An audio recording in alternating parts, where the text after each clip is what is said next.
ॐ नमो भगवते वासुदेवाय।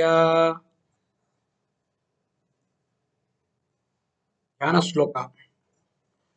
शान्ताकारं भुजगशयनं पद्मनाभं सुरेशं विश्वाधारं गगनसदृशं मेघवर्णं शुभाङ्गं लक्ष्मीकान्तं कमलनयनं योगिहृद्यानगम्यं वन्दे विष्णुं भवभयहरं सर्वलोकैकनाथम्। The 25th verse of Sri Vishnu Sahasranama.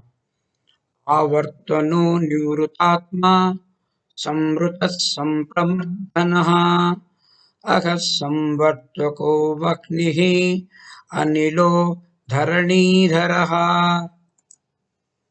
Avartanaha nivrutatma samrutaha sampramardhanaha aghas samvartakaha vaknihi anilaha धरणीधरः।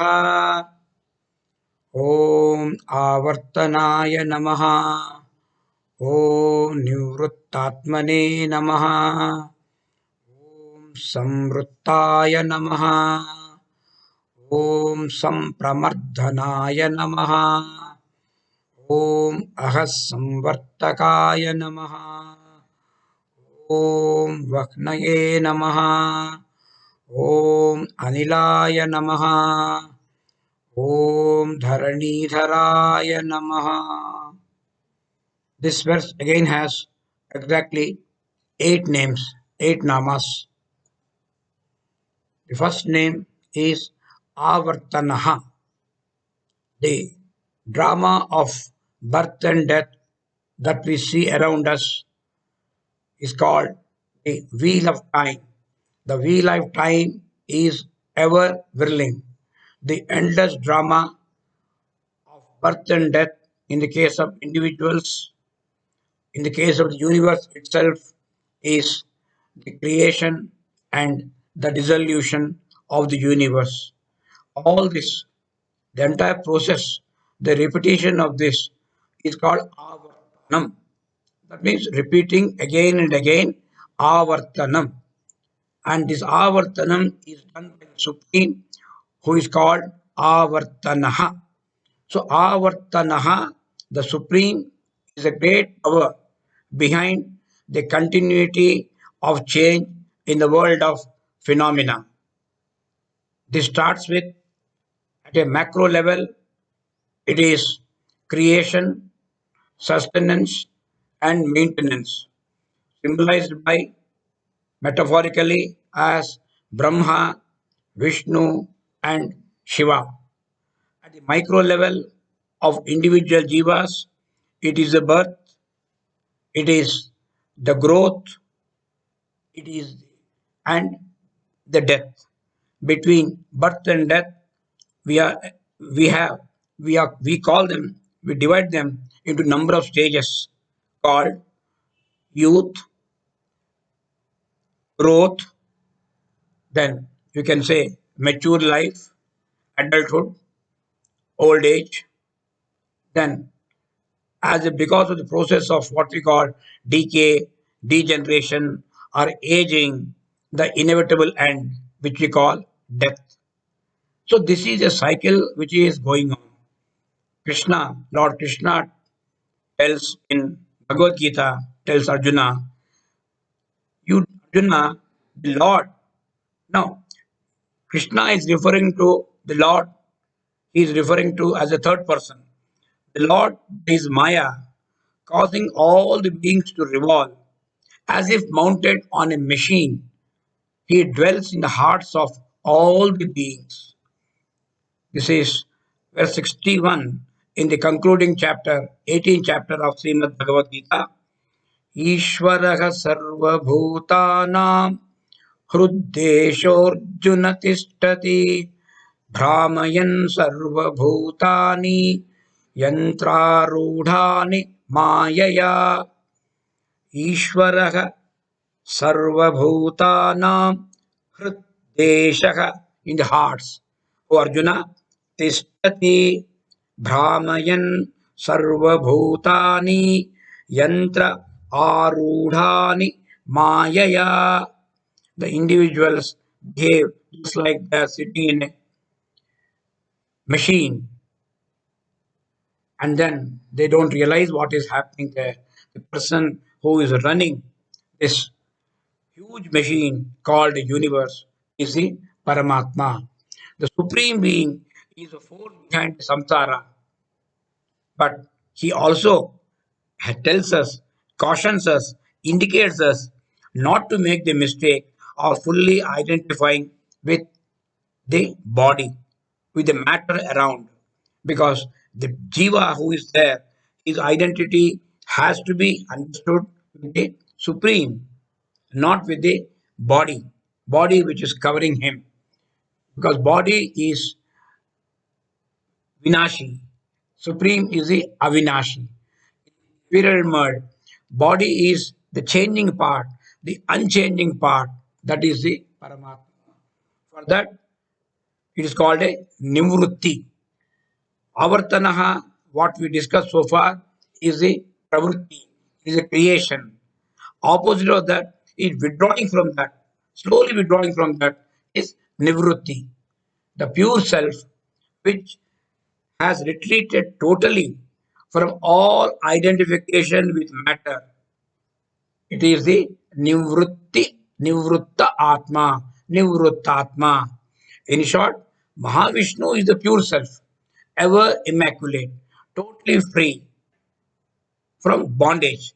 Since he is totally free from attachment and bondage and identity with the material things, he remains ever immaculate, totally free from all sorrows which are bound to be there, because this sorrow is nothing but process of modification.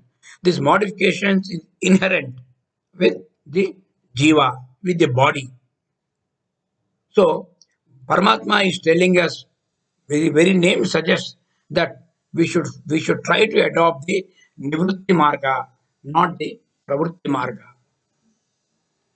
Such a supreme, he is residing in us, but he is not easily accessible, visible to us. We are not able to feel his presence easily because because of his veiled in Maya.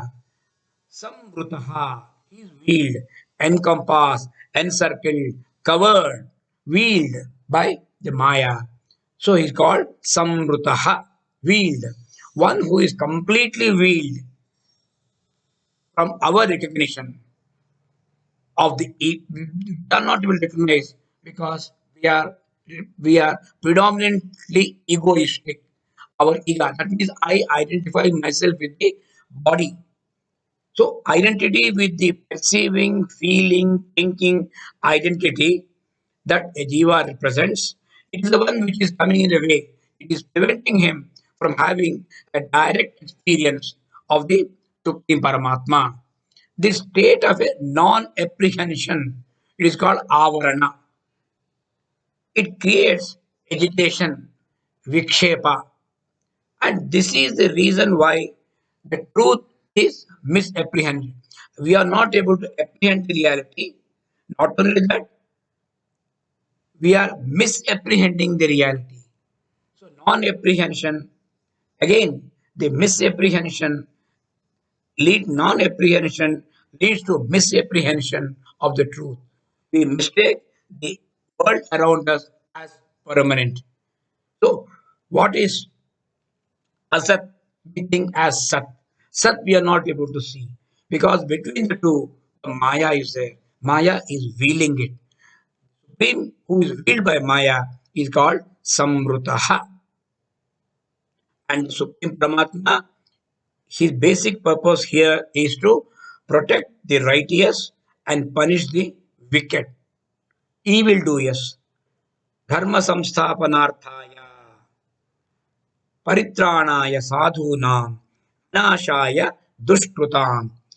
For doing this second stage of vinashaya dushkrutam, he what he does is crushes, he mercilessly crushes evil-minded, the sensuous, represented by, denoted in our Puranas by Asura, Rakshasa. Basically, these are the negative tendencies which are there in us. This negative tendency is there, and the person who crushes, actually, what he does is not crushing, is only dissolving, like Artha. Is Mardana crushing, Samardhana totally crushing, some and how does it take place? The Sampramardhana is not necessarily coming and killing you using Sudarshan Chakra and cutting off your neck, throat, head. No, it's not that. So this persecution can take different forms: disease, decay, disaster, ultimately death. So this can take different forms. Sampramardhanaha is the ultimate reality of the Supreme Lord Vishnu, who manifests to, he is not actually harming us. He is trying to finish off, annihilate the pride, the vanity, conceit in what we call animal men.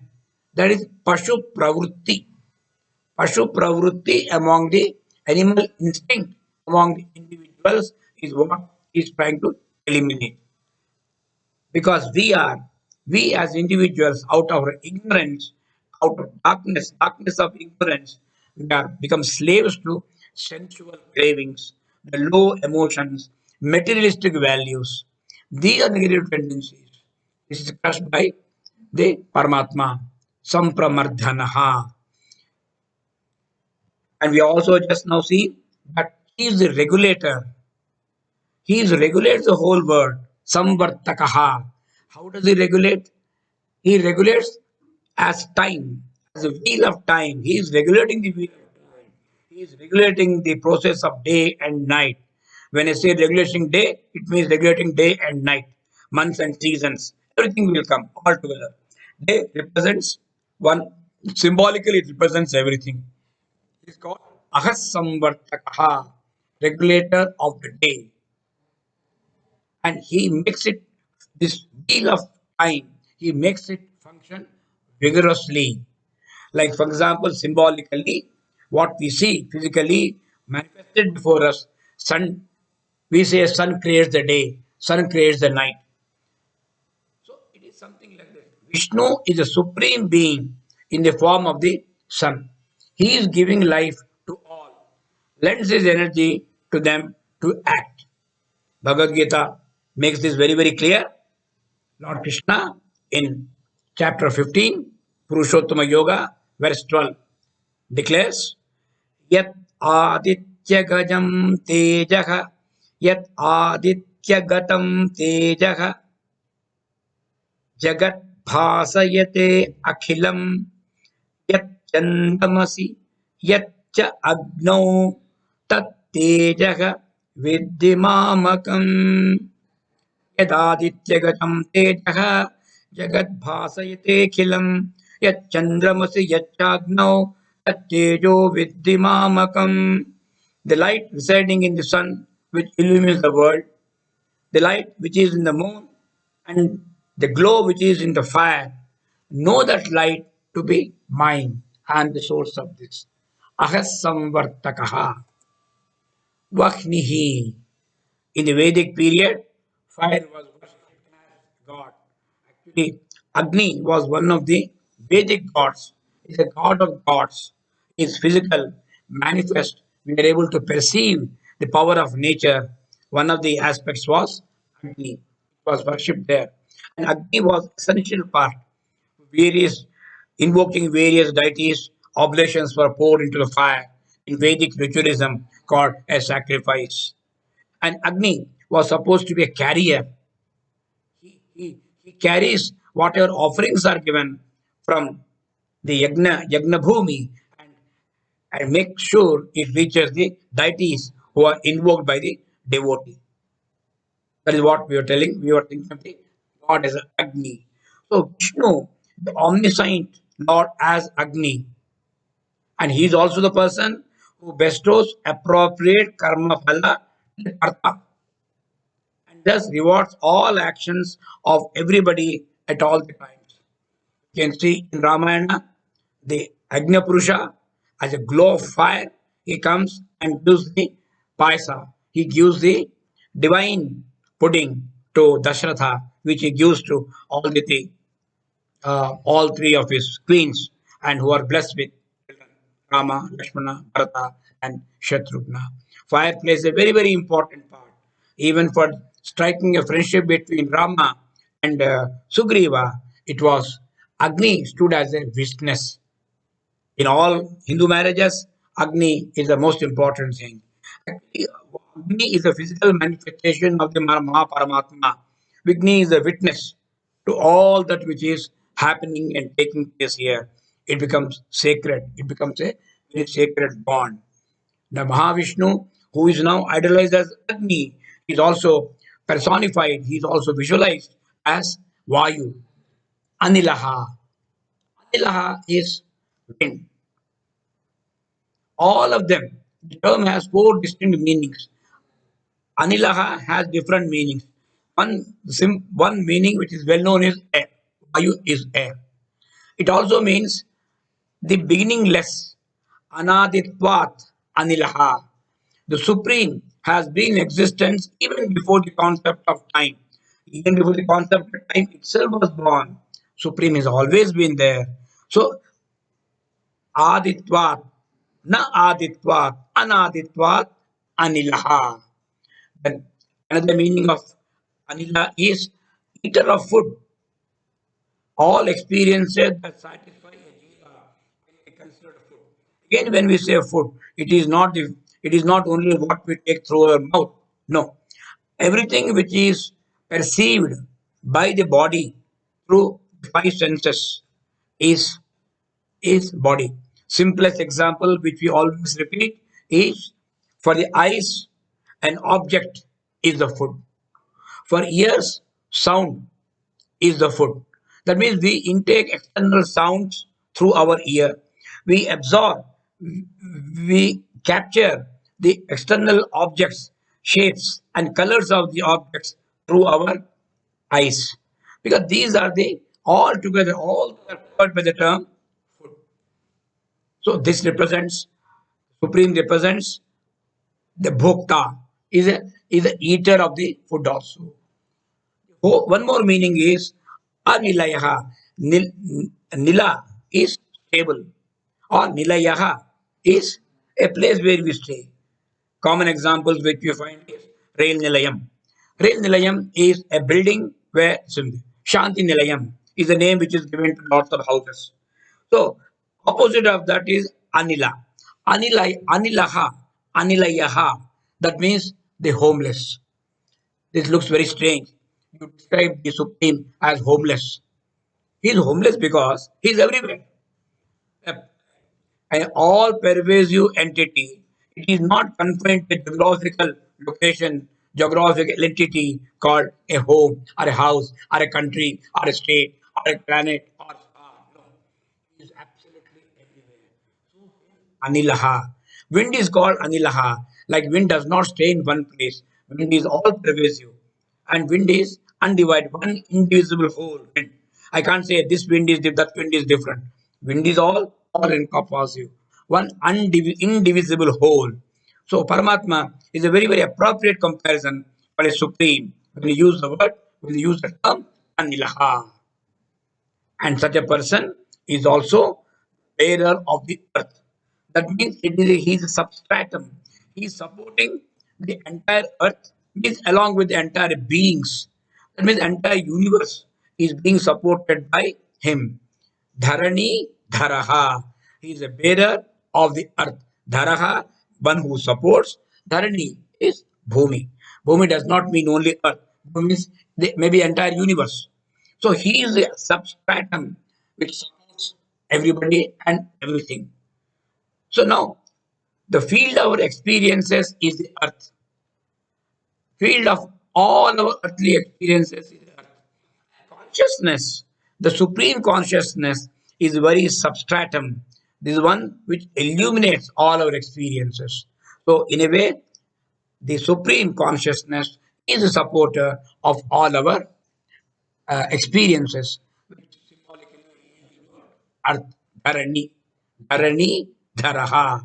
Because in the light of this consciousness only, all evenings, all happenings, all events take place. All these are taken together only by that. So metaphorically, Supreme is called Dharani Dharaha, Bhudaraha, Mahibharta. A number of names are there, as if like a consort of the earth. Basically, we understand that the Supreme is substratum supporting everything. Okay. Next name in Vishnu Sahasranama is Suprasadaha, the bearer of the earth. He is the most gracious, auspicious being. This comes in the next verse. So we'll take it up in the next episode. ॐ सर्वेषां स्वस्तिर्भवतु सर्वेषां शान्तिर्भवतु सर्वेषां पूर्णं भवतु सर्वेषां मङ्गलं भवतु ॐ शान्ति शान्ति शान्तिः